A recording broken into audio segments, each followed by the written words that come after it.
السلام علیکم۔ زندگستان میں خوش آمدید۔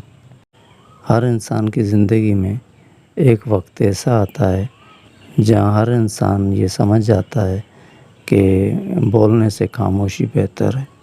سب کچھ کہہ دینے سے دکھ ہلکے نہیں ہوتے، کیونکہ ہر کوئی سننے والا نہیں ہوتا، اور جو کوئی بات نہ سنے تو وہ بات سمجھی بھی نہیں جا سکتی، اور ہر کوئی اپنی سمجھ رکھتا ہے، کسی اور کی سمجھ کو کوئی سمجھنا نہیں چاہتا۔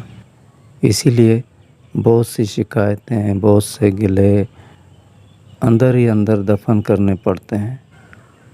اسی لیے کبھی کبھی کسی کو اپنے درد دکھ بتانے سے بہتر ہوتا ہے کہ خود کو سمجھا کر چپ ہو جانا، کیونکہ ہم جتنا بھی بولنا چاہیں لوگ اتنا سن نہیں پاتے، اور کچھ درد دکھ ایسے ہوتے ہیں جو الفاظوں سے بیان نہیں ہوتے، صرف خاموشی سے سمجھے جا سکتے ہیں۔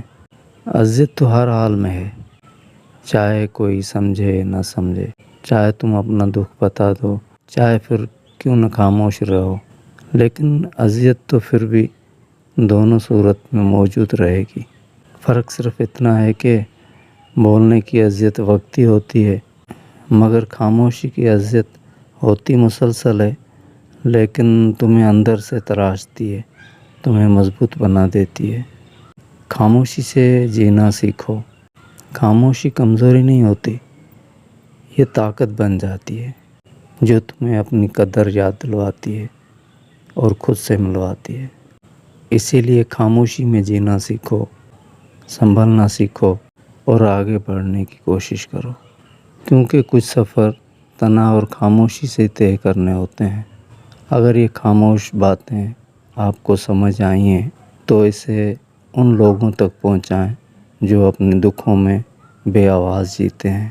اور آپ دیکھ رہے ہیں زندگستان، جہاں الفاظ کم ہوتے ہیں اور احساس زیادہ۔ اللہ نگہبان۔